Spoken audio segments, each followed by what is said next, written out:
Bienvenidos a los Círculos Estratégicos de Vodafone, una iniciativa que pretende juntar a líderes del sector, expertos industriales y de la tecnología en un foro de debate sobre temas candentes e importantes en este momento.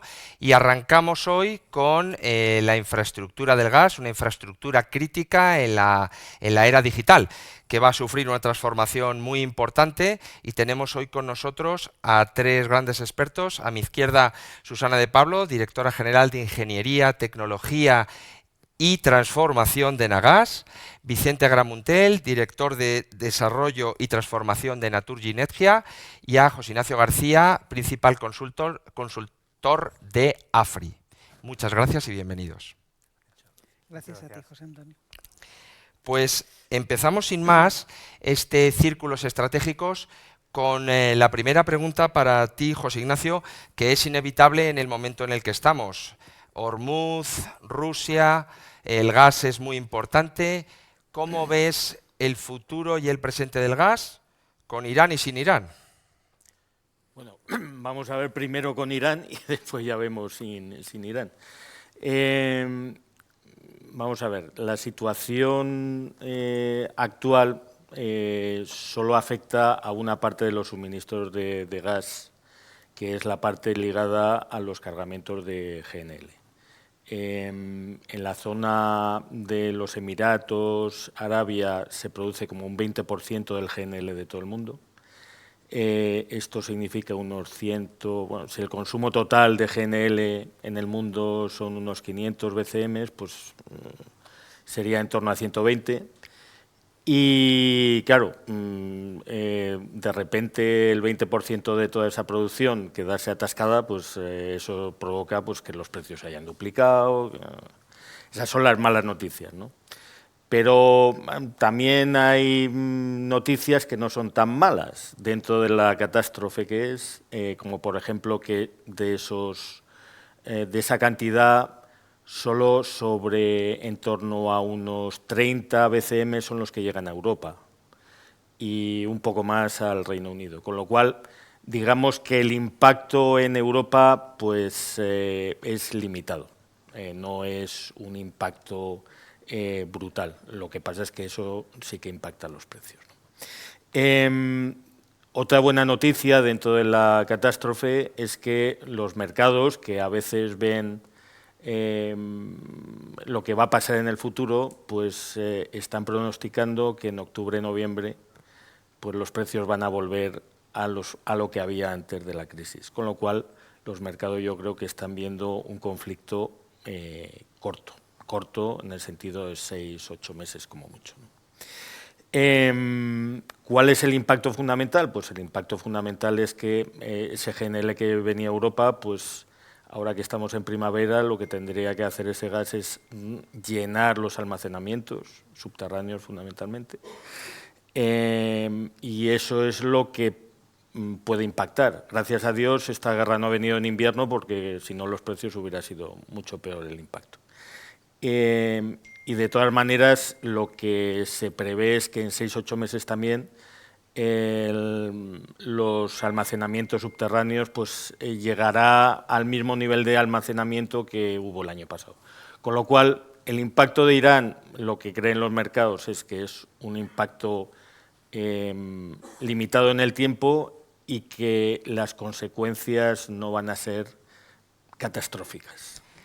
Entiendo que sufrimos un problema en España, no tanto de suministro, sino de que los precios se marcan internacionalmente y aquí pagamos el precio internacional aunque venga de otro sitio. No hay un problema de seguridad de suministro, sino un problema de que en los mercados internacionales el TTF, que es el mercado nuestro de referencia en Europa, pues se ha visto muy impactado cuando una parte significativa del suministro pues ha quedado cortado, ¿no?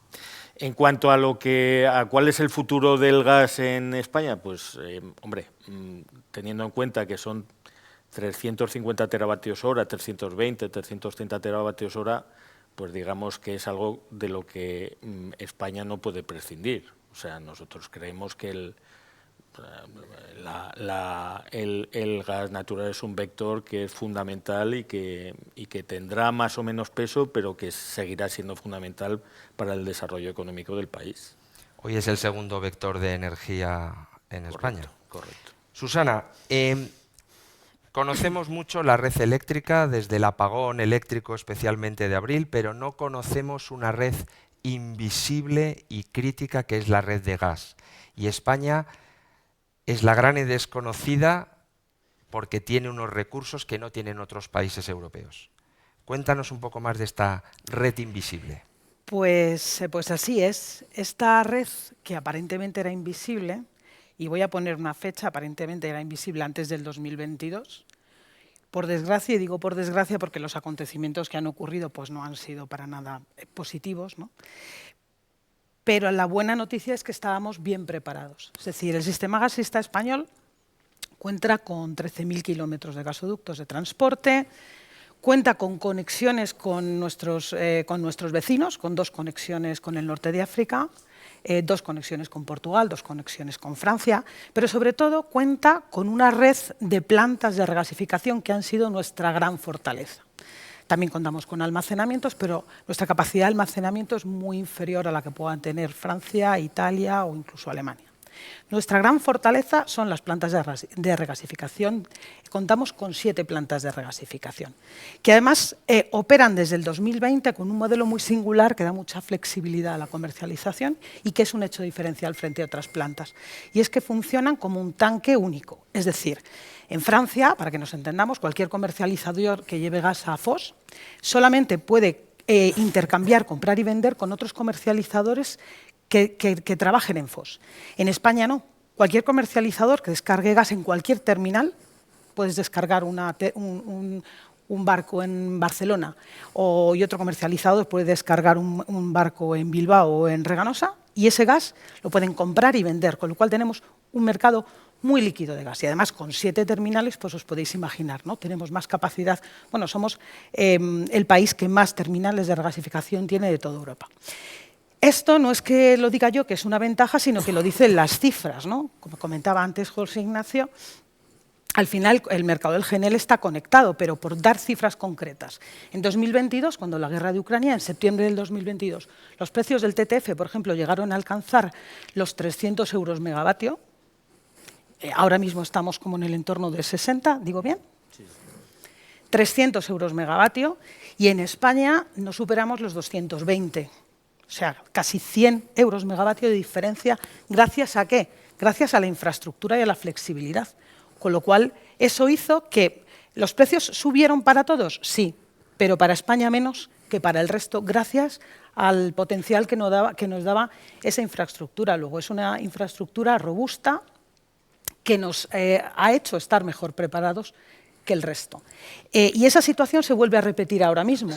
Es decir, el origen del gas, del GNL, es un poco indiferente cuando tienes terminales que pueden recibir gas desde cualquier parte del mundo y cualquier origen puede reemplazar a otro. De hecho, en el 25, por ejemplo, pues en 2025, quiero decir, en España se recibieron hasta 16 orígenes diferentes del gas. Nuestro mayor suministrador en GNL es Estados Unidos a día de hoy, pero nuestro principal suministrador el año pasado pues fue Argelia, gracias a la conexión que nos une con ellos, a la conexión de Medgas. Como digo, tenemos un gran sistema muy robusto y ha dado sus frutos y está dando sus frutos. Y flexible, efectivamente, del que bueno, podemos estar muy orgullosos porque pese a todo lo que está pasando, pues estamos bien preparados en las infraestructuras gasistas, como también demostramos el día del apagón, por cierto. Totalmente. Vicente, viene una nueva era digital, la red de distribución de gas se va a transformar, vienen elementos de cambio como los contadores inteligentes que van a transformar desde el punto final hasta el aguas arriba. ¿Cómo ves el sector en estos momentos y cómo ves la transformación de las redes de distribución de las que Nedgia es uno de los principales actores? Pues va a haber 2 vectores que van a permitir transformar las redes de distribución de gas a este país. En primer lugar, la integración de los gases renovables y la inyección de biometano, que luego detallaremos y hablaremos a lo largo de del círculo estratégico, y el siguiente, como bien dices, va a ser la operación de cambio de más de 5,5 millones de contadores digitales. Aquí permitirme hacer un breve punto de situación regulatorio. Es decir, llevamos desde 2021 con diferentes hitos regulatorios, un análisis coste-beneficio de la CNMC, el Real Decreto 1822, donde el Ministerio incentivaba medidas de ahorro energético y colocaba el contador digital o el contador inteligente como uno de los vectores de ahorro energético. En ese informe de coste-beneficio de CNMC se detallaba el ahorro para el consumidor, que cifraba más de 100 millones de euros por el hecho de instalar contadores digitales, fomentando ahorro energético, calidad de servicio, seguridad para los clientes. Y todo esto, en 2024, la CNMC publica el precio provisional y transitorio del contador, y en 2025, esto era abril 24, en 2025 el MITECO publica el borrador de consulta pública de la orden de despliegue de contadores digitales. Esto se publicó en julio de 2025, la consulta pública finalizó en septiembre y estamos a la espera de la publicación de la orden de despliegue que permitirá cambiar más de 5,5 millones de contadores en las redes de energía y 8 millones en el sector de distribución de gas en España. Es decir, va a permitir cambiar todos los contadores digitales, todos los contadores analógicos en contadores inteligentes o digitales, de forma que se va a poder permitir la lectura en remoto, accionar los contadores en remoto y tener lecturas. Vamos a pasar de tener, en el mejor de los casos, una lectura bimensual a tener una lectura diaria. Esto nos va a permitir colocar al sector del gas en comparables con otros sectores, como puede ser la distribución de agua, donde está cometiendo en estos momentos y finalizando lo que es, en algunos casos, el segundo ciclo de cambio de contadores, o el sector de la electricidad. Nos permitirá también, en el futuro, pasar a una facturación mensual mucho más acorde con la facturación, por ejemplo, del sector eléctrico. Por tanto, es un gran reto operativo, tecnológico, que luego detallaremos y del que nos estamos preparando, y como Energia estamos creando un mercado de contadores inteligentes en España. ¿Y cómo cambia la operación de una red de distribución cuando tienes elementos que son casi pasivos a tener elementos que te dan millones de datos todos los días? Pues imaginaros, vamos a pasar de tener, en el mejor de los casos, porque tengamos una particularidad en el sector del gas, que hay un porcentaje muy importante de contadores que están en el interior de las viviendas.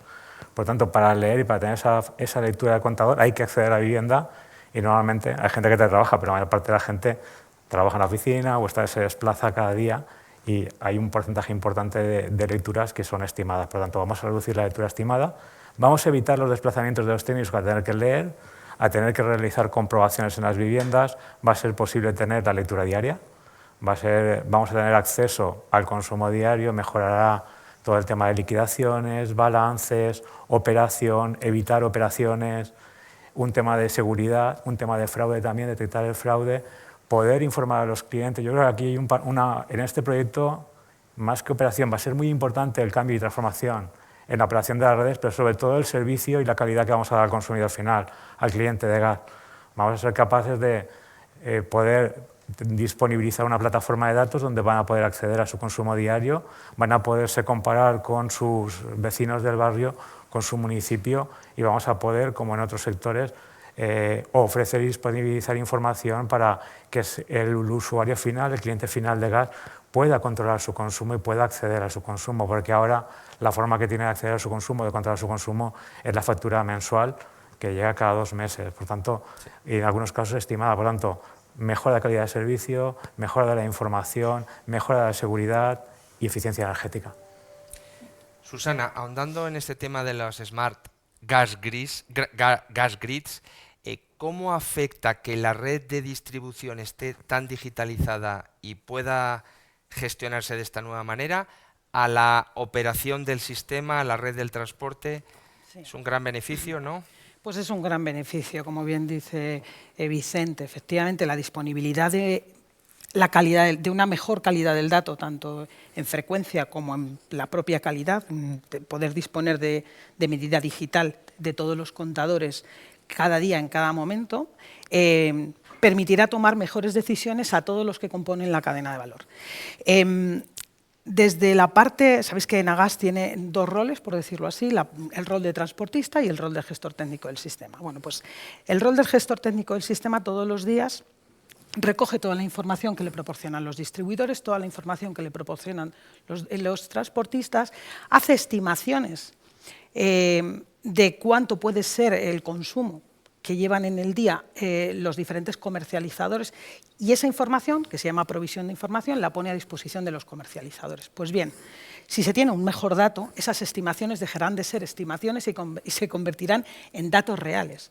El que el comercializador pueda disponer de un mejor dato real le va a poder permitir balancearse mejor en el propio día y disminuir pues, sus penalizaciones, y con ello pues, va a trabajar mejor. Cuando el comercializador balancea mejor sus condiciones en la red, el gestor técnico del sistema tendrá que ir menos a hacer lo que llamaríamos acciones de balance, que sería el equivalente en electricidad a los servicios de ajuste.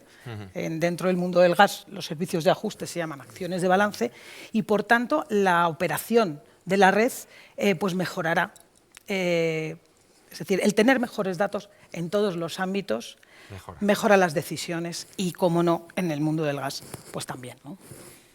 Vicente, por cerrar este tema, este bloque más relacionado con los contadores, al final la digitalización aporta visibilidad, pero también aporta complejidad y riesgos. Uno de los riesgos que podemos pensar es, si tengo millones de contadores inteligentes, puede haber un riesgo cibernético de ciberseguridad.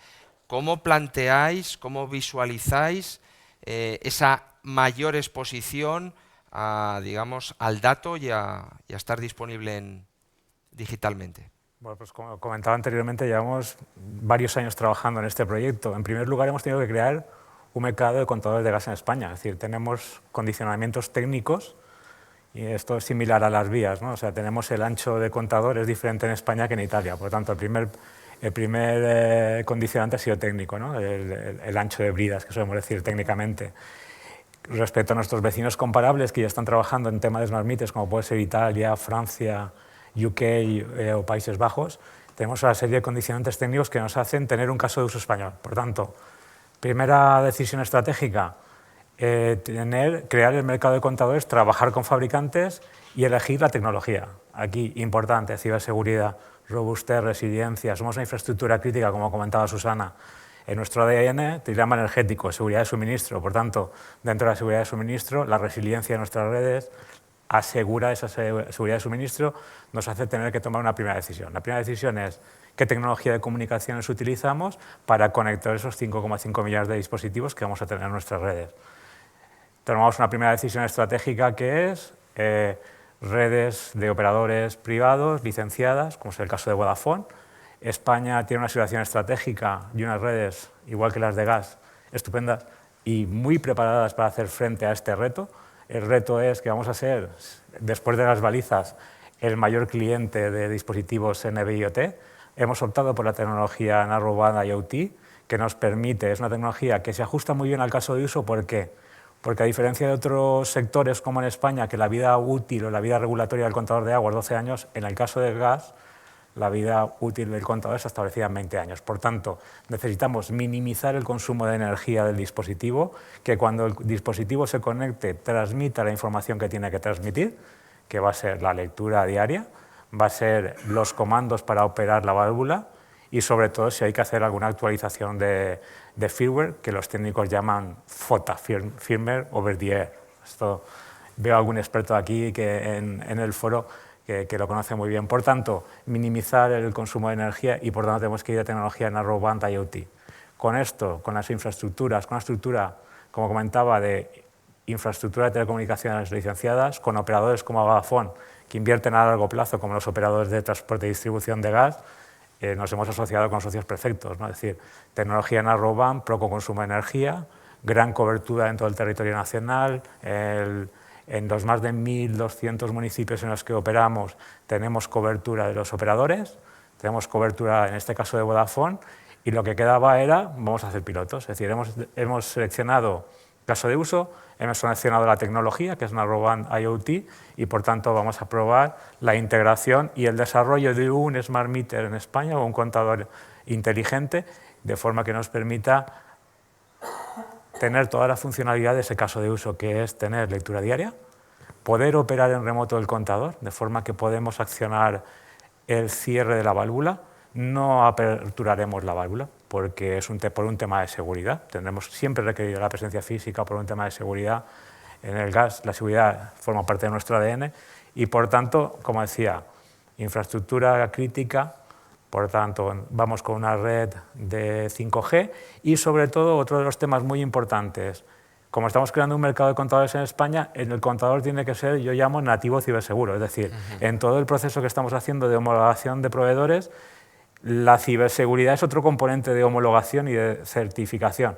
Igual que para metrología tenemos la certificación MID, vamos a tener que hacer, estamos haciendo una certificación de ciberseguridad porque lógicamente los contadores se podrían accionar en remoto. Por tanto, ciberseguridad tan importante como la parte de seguridad. Estupendo. Yo, Sí, si me claro. permites, Hombre. y vamos, es que no puedo estar más de acuerdo. Yo creo que el camino de la digitalización es imparable y el camino de la introducción de la inteligencia artificial dentro de todos nuestros procesos es imparable en todas las compañías. Es imparable en Naturgy, es imparable en Enagás, ¿no? Pero es cierto que queremos, y eso nos lleva cada vez a conectar más el mundo IT-OT. Llevamos invirtiendo en ciberseguridad muchísimos años en todos los aspectos IT, pero quizás los OT siempre eran los más olvidados, ¿no? Y ahora estamos llegando a un punto donde necesitamos sensorítica, donde necesitamos esos datos, pero necesitamos que sea ciberseguro.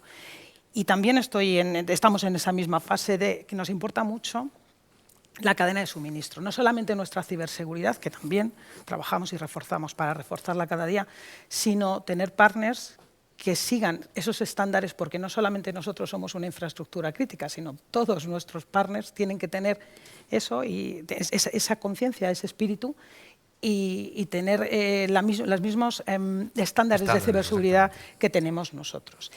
Y tenemos que, no solamente, es decir, hasta ahora siempre se ha trabajado con ANS, pero realmente, yo siempre digo, a mí lo importante de una ANS no es qué pasa si ocurre, cuáles van a ser las consecuencias, es que yo no quiero que ocurra. Entonces, porque las consecuencias son tan graves, tan reputacionales para compañías de infraestructuras como las nuestras, que es un punto en el que es mejor no llegar, ¿no? Por eso la cadena de suministro es muy relevante y bueno, pues me gustaría. Y al hilo de lo que comentaba Susana, muy importante la red OT, infraestructura crítica. Es decir, vamos a tener 5,5 millones de dispositivos conectados. En lo que llamamos MDC, Meter Data Collection, esto va a ser red OT. O sea, infraestructura crítica no va a ser una red IT pública de forma que esté totalmente blindada. Porque comunicaciones encriptadas, todo este tema de ciberseguridad es muy relevante, sobre todo en el front, donde recibimos el dato de los 5,5 millones de dispositivos conectados. Claramente, la era digital nos va a ayudar a transformar estas dos redes. Vamos a cambiar de tercio. Venga. Ignacio, biogases. Empecemos por el biometano. Nuestros vecinos europeos tienen una presencia en este entorno ya muy desarrollada. Nosotros tenemos una mucho más incipiente. ¿Cómo ves el mercado del biometano y cómo va a influir en el futuro de la soberanía y el precio del gas en España? Bueno, yo creo que lo primero es ver cuál es la situación actual y establecer cuál es la importancia ahora mismo del biometano y después pues ya ver lo que puede ser en el futuro. Como se ha comentado antes, el consumo de gas natural en España está en torno a 320 teravatios hora anuales y ahora de biogases se está produciendo 0,9, alrededor de 1 teravatio hora.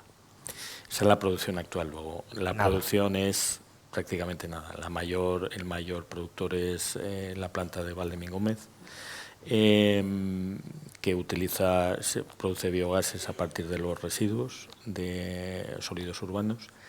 Entonces, ahora mismo su aportación es muy baja. Nosotros, ¿cómo vemos como AFRI cuál es a futuro la producción de biogás? Pues nosotros somos bastante conservadores y vemos una producción en torno a 18 teravatios hora en el año 2030, que sigue siendo como un 5%. Ni eso. Sí, un 5%. Y en el año 2050 estamos viendo en torno a 60 teravatios hora. Entonces, nosotros creemos que el biogás tiene mucho potencial aquí en España, pero el nivel en el cual el biogás se va a introducir en el sistema pues va a ser lento. Y hay muchos factores. Primero, pues que son plantas pequeñas que están muy distribuidas. Ese es uno de los problemas que hay, que los CAPEX actualmente que son necesarios pues son bastante altos y que la financiación es muy complicada. La financiación básicamente está restringida porque es muy difícil conseguir off-takers o compradores de ese biogás. Y después también vemos que donde más se está introduciendo, porque es donde hay cuotas, es en el transporte marítimo y en el transporte terrestre. Ahí es donde, al haber cuotas obligatorias, pues digamos que los operadores están pagando más por ese biogás. Ahora mismo el precio o el coste que nosotros estamos viendo está en torno a 100 euros, 115 euros megavatio hora, con lo cual pues en situaciones normales de mercado es un por 3 del gas natural. En la situación actual pues es un por 2, pero aún así sigue siendo pues un coste que es bastante incremental respecto a lo que sería el gas natural, aunque sí que es verdad que sí que aporta descarbonización. En cuanto a cuáles son los problemas regulatorios de permisos, pues en general la regulación en España es bastante, por decirlo de una manera amable, complicada. Hay una hiperregulación en cuanto a cómo se tienen que hacer las tramitaciones. Cada comunidad autónoma tiene sus propias normas. En fin, la tramitación es muy complicada. Con lo cual, pues eso lo que hace es que cada vez se retrase más la aportación del biogás a la estructura general del gas. Y después, pues bueno, pues hace falta apoyos, hace falta cuotas. De hecho, el último Real Decreto, el Real Decreto 7 del 2026, pues ya se dice, no se establece, se habla que se van a establecer unos mínimos de producción de biogás, de consumo de biogás. Y bueno, pues ese tipo de medidas son las que sí que pueden hacer que el biogás, pues si hay apoyo regulatorio, más apoyo regulatorio, puede llegar a despegar. Pero nosotros consideramos que el biogás no va a ser el 50% ni escasamente el 20% como mucho a muy largo plazo del consumo de gas en España. Vicente, con el desarrollo teórico del biometano va a aparecer un nuevo elemento, y es que en la red de distribución va a haber inyección de biometano, no solo consumo de biometano. ¿Cómo cambia eso la operación de esas redes de distribución? Pues comentaba antes Susana, ¿no?, que tenemos 7 puntos de regasificación en España, 3 conexiones internacionales, es decir, una decena de puntos de entrada de gas al sistema, y esto, hoy con las plantas que tenemos conectadas, solo en energía tenemos 15. Esperemos que mañana tendremos la número 16. Por tanto, nos cambia el número de puntos de entrada de gas al sistema. El sistema de gas, ¿cómo está diseñado? Pues desde esos puntos de entrada, red de transporte, red de distribución, transporte secundario, alta presión, media presión. En algunas ciudades como Madrid, Valencia, Sevilla tenemos baja presión incluso. Entonces, ¿dónde están las plantas de biometano? Donde hay residuos. ¿Y dónde están los residuos? En zonas rurales. Por tanto, aparecen plantas de biometano en redes donde a final de la red tenemos que hacer pequeñas extensiones para poder inyectar ese biometano. Cambia totalmente el concepto de operación y explotación de la red. Aparecen, yo llamo fábricas de gas, porque aquí es importante, Aquí entre residuo sale biogás, pero el biogás se produce 24/7, 365 días del año. El diseño de las plantas de biometano tiene una autonomía sin poder inyectar entre 3 y 6 horas. Por lo tanto, son auténticas fábricas de producción de gas. Es como tener un pozo de gas, pero un gas local, español, en la España rural, donde está el residuo agroganadero o en el límite de las grandes ciudades donde hay gas de vertedero, centro de tratamiento de residuos, hay depuradoras. Por tanto, nos cambia el concepto de operación y explotación de la red. Aparece inyección de biometano 24/7, con un hándicap de que la demanda es estacional. La demanda depende de cada tipología de redes. Hay redes donde la demanda es muy plana. ¿Por qué? Porque son redes industriales, complejos industriales que trabajan 24/7. Hay redes con un gran componente de demanda estacional, porque el componente de demanda residencial es muy relevante, y redes mixtas. Por lo tanto, es importante garantizar esa inyección 24/7 porque el productor está produciendo 24/7 y la demanda a veces no está al 24/7. Por tanto, establece una complejidad en la operación y explotación de la red. Importante dónde inyectan esas redes, si inyectan en distribución, si inyectan en transporte. Nosotros en estos momentos, como comentaba, tenemos 15 plantas inyectando, tenemos firmadas hasta 100 conexiones. Esto, para que os hagáis una idea, son 6 teravatios. De los 6 teravatios, pues, desafortunadamente tenemos 400 gigas de capacidad de inyección en servicio. Esperamos este año doblar, es decir, acabamos el 2024 con 8 puntos, 2025 teníamos 14 y este año queremos doblar hasta 28 si todo va bien. Lógicamente hay una serie de trabas, como comentaba, que es la burocracia, es decir, una planta de biometano en este país tarda entre 3 y 5 años. Una conexión a pie de red, a transporte o a distribución, mínimo 1 año, solo el permitting. Y luego la complejidad de la Smart Grid, de la inyección de biometano, es que tenemos que garantizar 3 cosas. Una, la calidad del gas, y aquí hablaba Susana de Enagas GTS, que es el gestor técnico del sistema. Tenemos que garantizar que el gas que se inyecta es similar al gas que circula por nuestras redes y que viene de origen fósil. Por tanto, controlar en continuo la calidad del gas, controlar la presión y controlar el caudal. También establece, y aquí aparece el concepto de regulación dinámica, es decir, vamos a tener, y hay una serie de circulares de la CNMC de conexión y de acceso, hay prelación de plantas. Los residuos normalmente están, o sea, las plantas de biometano están donde hay residuos y los residuos están donde hay residuo agro y ganadero. Por tanto, se concentran muchas veces las plantas en determinadas redes y esto nos llevará a tener que establecer prelación en función de la capacidad asignada a cada una de las plantas. Y aparece un concepto que seguramente también Susana comentará después, que es el de flujo inverso. Es decir, vamos a tener que evacuar gas desde una red de distribución a una red de distribución de presión superior o desde una red de distribución a una red de transporte. Nosotros en Nergia hace 2 años ya pusimos en marcha el primer flujo inversio entre una red de distribución de alta presión y una red de distribución de transporte secundario. Está en Barcelona, en Capellades, y para que os hagáis una idea cómo cambia el concepto de operación de la red. En el vertedero de Can Mata inyectamos biometano en torno a 70 gigas al año, es el segundo mayor proyecto de inyección de biometano después de Valdemín Gómez. Inyectamos el biometano en Can Mata y a 18 kilómetros en Capellades tenemos un river flow que coge ese gas y lo pasa, inyecta ese gas desde una red de 16 bares a una red de 45 bares para permitir la viabilidad de la inyección de esa planta. Es un claro ejemplo de lo que estaba diciendo de cómo cambia la complejidad de la operación de la red. Y otro tema que hemos comentado, ciberseguridad. Importante blindar esos puntos frontera, que son las posiciones de inyección, donde estamos controlando en continuo, estamos monitorizando en continuo presión, calidad del gas, para que no haya un ciberataque y nos cambie parámetros de operación de esa planta o parámetros de inyección de esa planta. Por tanto, complejidad en cuanto a presión, en cuanto a calidad de gas, odorización, control de la odorización también y sobre todo ciberseguro.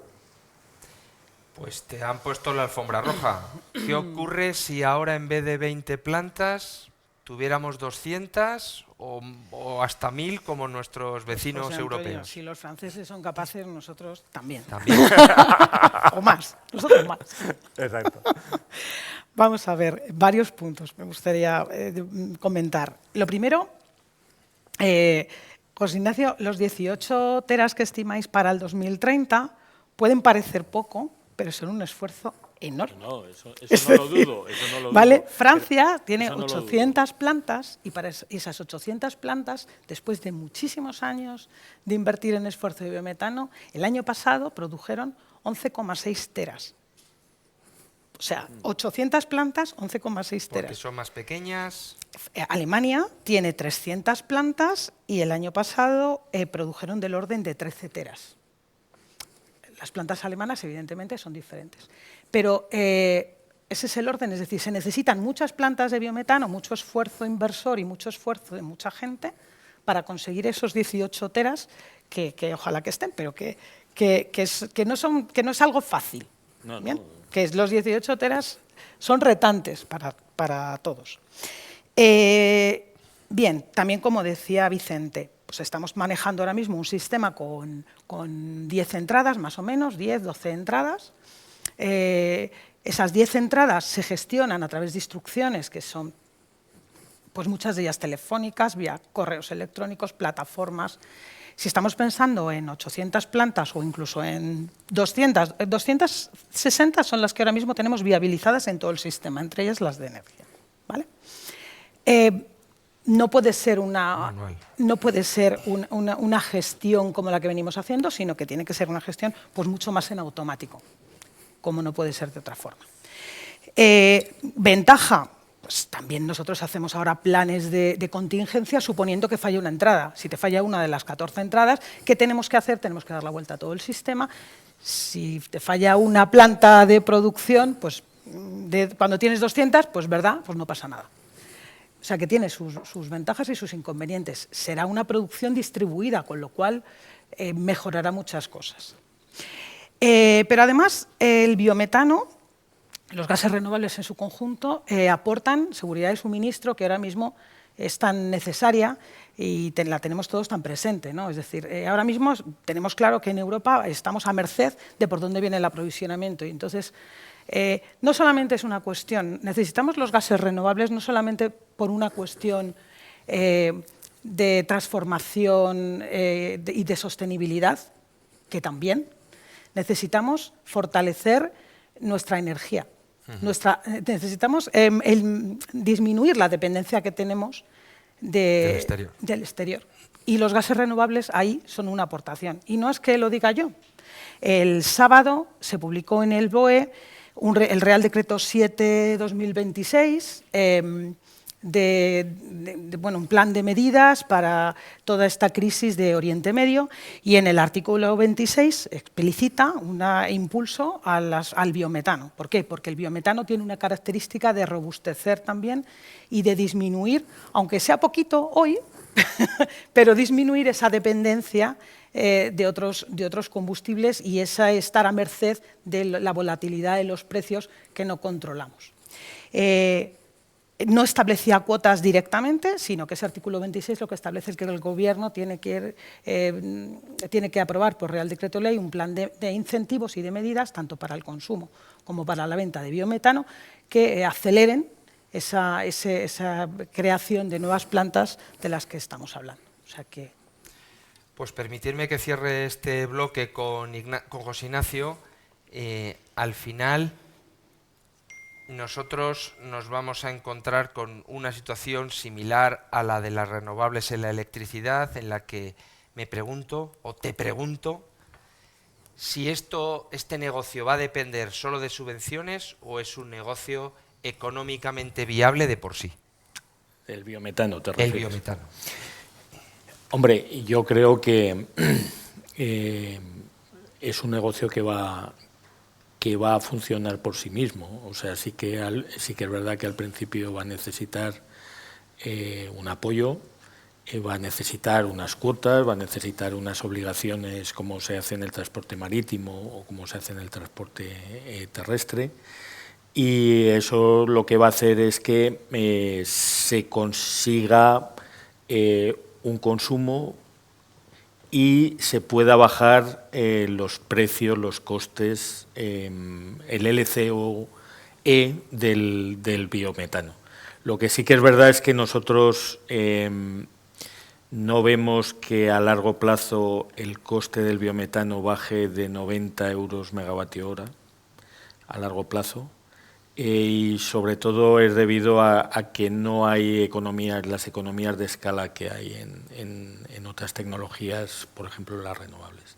Pero sí que es verdad que nosotros creemos que tanto no por subvención directa, sino por los mercados de carbono y el desarrollo de esos mercados en Europa, al final no va a ser un mercado en el que sea necesaria una subvención directa.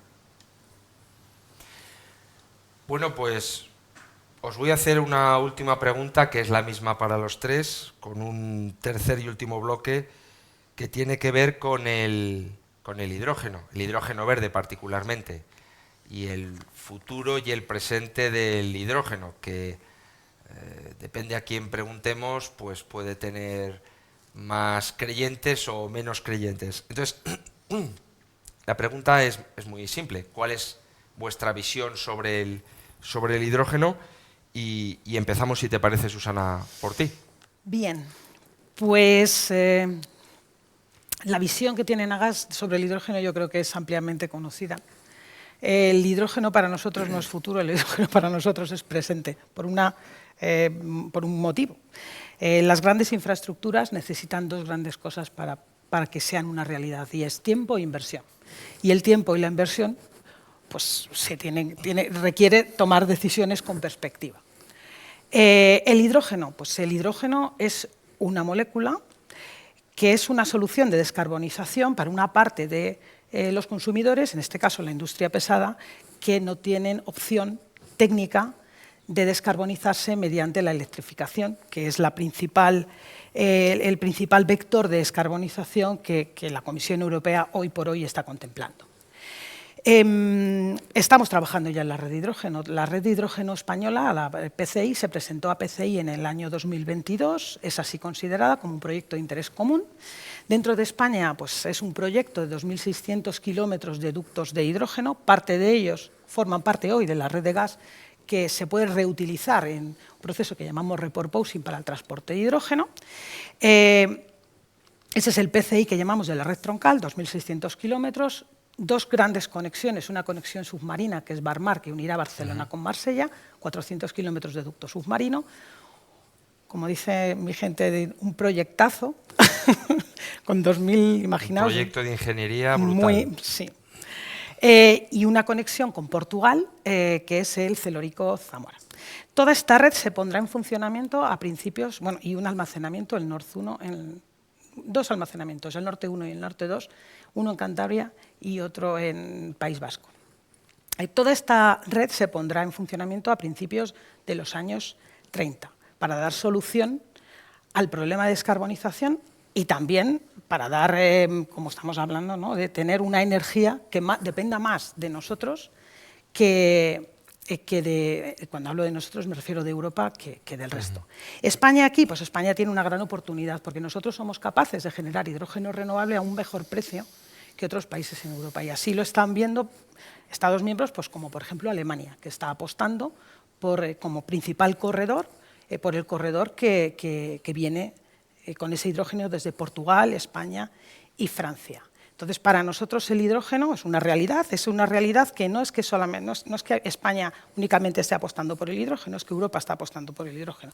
Desde el 2022, con la crisis de la invasión rusa en Ucrania, pues, la Comisión Europea publicó REPowerEU, donde establecía pues, cómo los gases renovables, y en especial el hidrógeno, iba a formar parte de nuestra mix de generación para fortalecer pues, esa debilidad que tenemos hoy por hoy, que es la dependencia de otros países.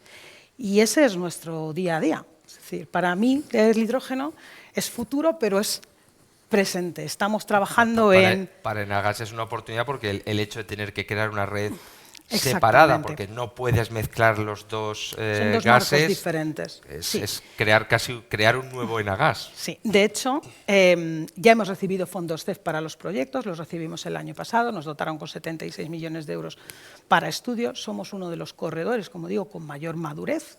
Estamos trabajando estamos trabajando en la ingeniería, hemos desplegado un plan conceptual de participación ciudadana desde el año pasado, yendo por todo el territorio, imaginaos, ¿no? 500 y pico municipios, pues explicando qué es esto del hidrógeno, escuchando a todas las asociaciones, pues asociaciones ecologistas, todas las asociaciones que pueden tener interés en saber este proyecto qué significa y qué implica.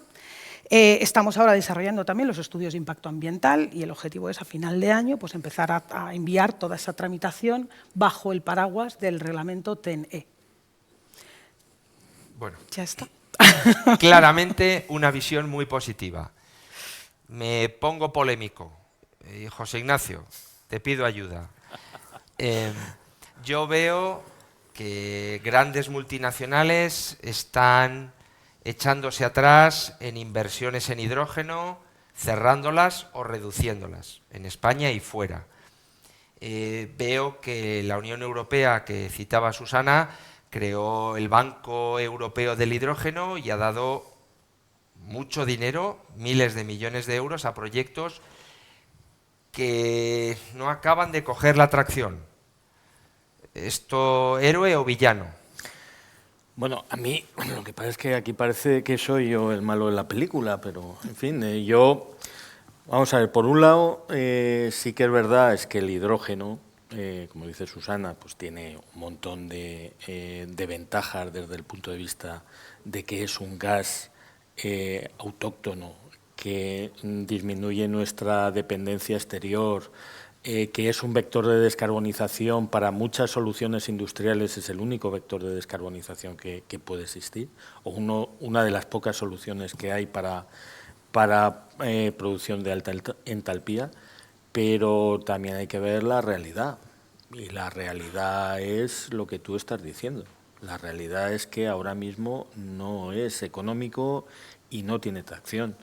Hay un montón de proyectos, como tú decías, que se han anulado. Por ejemplo, Fertiberia iba a hacer en el norte de Suecia una gran planta de fertilizantes a partir de hidrógeno verde. Ese proyecto, que era el más grande que se iba a hacer en los países nórdicos, se ha cancelado. Iberdrola está reduciendo, como tú bien dices, muchos proyectos. Y nosotros lo que estamos viendo es que los proyectos que se van a hacer de hidrógeno, en general en Europa, pero en España, en Europa es diferente, pero en Alemania es diferente, pero en Europa es diferente, pero en España no vemos ningún proyecto de envergadura de hidrógeno, decimos de envergadura, de un mínimo de 50 megavatios de potencia instalada de los electrolizadores, menos del 2035, entre el 30 y el 35. Y nosotros lo que sí que vemos es que los proyectos que tienen más posibilidades de salir son las producciones in situ en centros consumidores, es decir, por ejemplo, Moeve, por ejemplo, las refinerías que necesitan hidrógeno para sus procesos industriales, por ejemplo, ArcelorMittal, en la siderurgia en el País Vasco, en Asturias, incluso ArcelorMittal tenía en Holanda un gran proyecto que se están replanteando. Es decir, nosotros vemos que hay mucho interés, mucho sentido, pero que los hechos no acompañan. Bueno. Vicente, ¿te toca a ti desempatar o quedarte en el medio? No sé, ¿cómo veis el hidrógeno desde energía y como distribuidores de gas, ¿cómo lo vemos? Lo vemos como un combustible, o sea, vemos que en el futuro por nuestras redes circulará una mezcla de gases renovables. Diríamos que el hidrógeno es el gas renovable del futuro, y lo hablaban, yo creo que José Ignacio y Susana lo han comentado muy bien.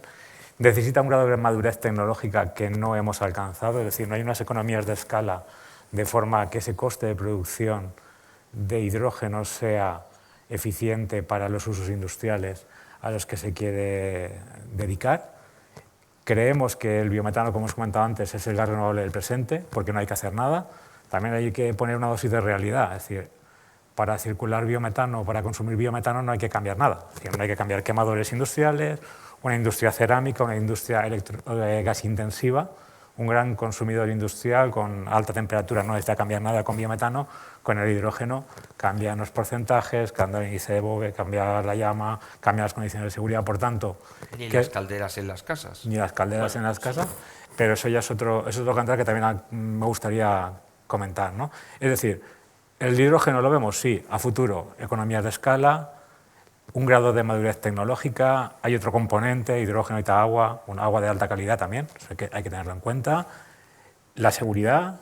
¿Y qué vemos? Vemos en presente proyectos muy focalizados en la industria petroquímica, que como comentaba, muy ligados a los grandes consumidores de hidrógeno de este país, que es la industria petroquímica y de fertilizantes, que son los grandes consumidores de hidrógeno, muy ligada a la producción de hidrógeno a la demanda, en valles industriales como puede ser complejos petroquímicos, plantas de fertilizantes, hablaba de algún consumidor industrial muy importante, y a futuro vemos que va a ser un agente descarbonizador, pero hoy en día el coste de producción del megavatio o el kilovatio hora de hidrógeno está muy por encima de incluso el biometano, que ya comentaba José Ignacio, que está por encima de lo que es la molécula fósil. Por tanto, lo vemos como un combustible futuro. ¿Qué estamos haciendo? Tampoco estamos quietos, es decir, tenemos lo que será el primer proyecto de blending de hidrógeno en redes de gas. Sí que es cierto que el blending de hidrógeno puede llegar hasta un 2%, o sea, la limitación técnica es de un 2%, pero como dicen en mi tierra, que toda piedra hace pared. Por tanto, si descarbonizamos un 2%, si pasan 100 moléculas y 2% son de hidrógeno verde, 2 más que tenemos para descarbonizar el mix español. Este proyecto, si todo va bien, tenemos asignada capacidad en la subasta de GTS, pues probablemente podría estar en servicio y el año que viene podría estar inyectando parte de esa producción de hidrógeno en las redes de distribución, hasta un 2%, que es lo que podemos. Si se puede un 10%, pues cuando se puede un 10%, podríamos inyectar un 10%. Otro tema que también vemos y que puede tener cierto futuro, donde hay biometano hay CO2, y donde hay CO2 se puede utilizar hidrógeno verde para metanar CO2. Por tanto, captura CO2, mayor prueba de sostenibilidad, por tanto, mayor cotización de ese biometano y podemos hacer captura, utilización de CO2, metanación de CO2 e inyectar en metano. Esto es lo que viene en Europa, que está haciendo Dinamarca, capturando CO2, está utilizando para hacer metanol, pero también viene fuerte lo que es la metanación de CO2. ¿Por qué? Porque hay una simbiosis. La reacción de metanación es exotérmica, ese calor se puede utilizar en los digestores de biometano y por tanto hay cierta simbiosis entre el biometano, el CO2 y la metanación de CO2. Pero todo esto es a futuro. Esto no es presente como el biometano, que es digestión anaerobia, que llevamos 30 años en España en las depuradoras utilizando digestión anaerobia y por tanto el problema tecnológico está salvado. Y las redes están preparadas para el biometano y están preparadas para circular, y los aparatos de utilización domésticos, comerciales, industriales están preparados para vehicular ese biometano. Susana, querías hacer un último comentario. Un último comentario, sí. José Antonio, yo no veo que hayamos dicho cosas tan distintas. Te quiero decir, José Ignacio... aparentar ¿sí? un poco de polémica, si no, el esto va a ser muy suave. timing es diferente, No, pero no está... Vamos a ver, cuando yo digo que para mí el hidrógeno es el presente, es no la molécula de hidrógeno, sino que nosotros estamos desarrollando infraestructuras para que estén en el momento en que creemos, hay que empezar ya. En que, creemos que van a hacer falta. Si nos hubiéramos puesto a desarrollar la red de gas natural cuando los clientes la están demandando, no hubiéramos llegado a tiempo. Es decir, para llegar a las fechas que está comentando José Ignacio, tenemos que trabajar ya. Es que estamos en el 2026, es que para el 2030 quedan 4 años y son grandes infraestructuras que requieren tiempo. Estoy también de acuerdo con la visión de que el biometano es una energía que puede estar ya, con una red que puede estar ya. Pero también tengo claro, y Enagas tiene claro, que al gas natural y a nuestras instalaciones gasistas les queda mucho. Es decir, esto es una transición, pero es una larga transición. Sacar el gas de nuestras vidas no va a ser una tarea fácil ni corta, con lo cual el biometano y todos los gases renovables que van aportando, incluso el blending, el hidrógeno en blending, con ese 2%, pues como dices, toda piedra hace pared. Eso, hace pared. Es decir, que los mensajes no han sido, desde mi punto de vista, tan diferentes, sino todo va encajando. En cuanto al CO2 que comentabas, pues sí, estábamos comentando que hay una cierta parte de la industria que necesariamente su descarbonización o su mejor opción tecnológica a día de hoy es el hidrógeno, pero es que hay otra parte de la industria, como son las cementeras, por ejemplo, que su proceso productivo requiere CO2. Entonces, la captura de CO2 pues, será otra tecnología que para otra parte de la industria es inevitable. Y bueno, pues por mi parte yo creo que nada más. Creo que tenemos alguna pregunta de la audiencia, entonces vamos a aprovechar porque nos quedan 3 minutos. Pasa. Gracias. Mucha pregunta para 3 minutos, entonces lo vamos a resumir.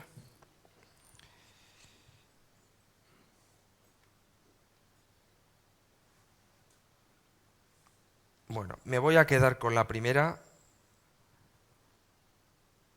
que creo que se ha tratado bastante, pero os voy a pedir en una frase, ¿cómo veis todo este mix del gas? ¿Veis que el gas en su conjunto va a tender a desaparecer? ¿O el gas es, como decías casi al final, Susana, un elemento que hoy es el segundo vector y va a seguir siendo en el mismo porcentaje de importancia en la energía en España? Pues hombre, en mi opinión, aspiramos a un mix cero emisiones en 2050. Entonces, el gas va a seguir siendo una energía relevante y un vector importante durante los próximos años, ¿no?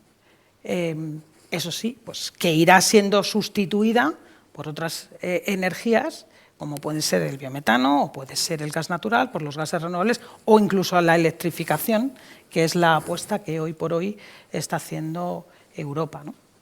Pero todavía nos queda largo camino. A ver, yo diría que estamos en una transición energética. Transición energética no es lo mismo que revolución, ¿no? En una revolución hoy te levantas de una forma y mañana acabas de otra. Estamos en un proceso de transición largo, por tanto, el gas ha venido y está para quedarse. Tenemos una auténtica oportunidad país con el biometano. En comparación con otros países de nuestro entorno, el potencial de biometano sobre demanda es muy alto. Somos el tercer país de la Unión Europea en potencial, no entraré si son 150, 120, 110. Hay potencial, tenemos una auténtica potencia agroganadera, o sea, somos una potencia agroganadera, producimos alimentos para el resto de Europa y por tanto tenemos el residuo, tenemos el subproducto. Y otro tema que no hemos hablado, el tema biofertilizantes. Cuando entra un subproducto por una planta, sale biogás, biometano, CO2, pero también sale el digestato. Ese digestato se puede utilizar como biofertilizante. Ese biofertilizante nos reduce la dependencia de los fertilizantes de origen sintético, que básicamente es amoníaco. Para producir amoníaco hace falta gas natural, por tanto, es una auténtica oportunidad país. Una frase muy larga. José Ignacio. Voy a hacerla más corta para compensar. Yo creo que el gas natural, más allá del 2050, va a ser, si no el segundo, entre los 3 primeros vectores energéticos y mucho más allá del 2050. Perfecto. Vamos a volver a ver. Y una última frase, una última pregunta difícil. En otros países, los ganaderos, hablo del biometano, tienen un problema y tienen que pagar por resolver ese problema. Y las plantas de biometano son una solución a ese problema, que son los residuos. Yo creo que en España no lo estamos viendo así. No sé si... Y esto está originando un poco de contestación social. Me ponen una planta de biometano cerca. ¿Creéis que este es un tema simplemente hasta que cojamos tracción o que lo sepamos explicar? Una frase. José Ignacio, venga. Bueno, yo creo que al final ya ha pasado con las cogeneraciones. Antiguamente se utilizaban para compactar todos los residuos ganaderos. Esas plantas han quedado fuera de la retribución regulada, con lo cual muchas de ellas han tenido que cerrar o están en proceso de cierre. Y ahora hay muchos ganaderos que se dan cuenta que no saben qué hacer con esos residuos. Vicente. Yo diría que todo el tema de posición social no es un debate tecnológico, es un debate ideológico y yo creo que tendríamos que fijarnos en nuestros vecinos de arriba de Francia, ¿no? Un ganadero es promotor de planta de biometano, es decir, el modelo que comentaba Susana de 800 plantas es porque las plantas están muy pegadas al territorio, plantas muy pequeñitas, de en torno a 209 metros cúbicos hora, alrededor de 15 gigavatios, y por tanto es un modelo. Francia ha potenciado su sector agroganadero, potenciando plantas de biometano muy pequeñas, pegadas al territorio y solucionando el problema de los residuos o de los subproductos que tienen los ganaderos. Sí, estoy de acuerdo con lo que ha comentado Vicente, es exactamente así. Francia tiene un modelo diferente, muy centrado en la ganadería, reciben grandes incentivos esos ganaderos que les permiten, bueno, y las plantas de biometano pues al final son una solución, ¿no? También yo creo que efectivamente la oposición social es un gran problema. ¿Y cómo se resuelve esto? Pues con mucho diálogo, mucho adelantarte a los problemas y bueno, pues mejor que... Al final el ganadero, si no sabe qué hacer con el residuo, a la fuerza ahorcan. Pues José Ignacio, Vicente, Susana, muchísimas gracias. Voy a resumir en 30 segundos cómo veo yo el círculo estratégico del gas que hemos tenido. Primero, el gas es un elemento que está y va a seguir estando. Segundo, la digitalización es algo no solo sobrevenida, sino deseada. Tercero, que decía Vicente y Susana mucho, la ciberseguridad es un elemento nativo en todas estas infraestructuras que estamos creando. Cuarto, el biometano puede ser el 20% y es un elemento que puede transformar la red. El precio veremos cómo conseguimos llevarlo. Y por último, me gusta la frase y vamos a cerrar con ella: toda piedra hace pared, son obras ingenieriles las del hidrógeno gigantes y hay que empezar ya para poder estar preparados en el 2030 o en el 2035. Muchísimas gracias a toda la audiencia que está en las redes y a vosotros por estar aquí. Muchas gracias.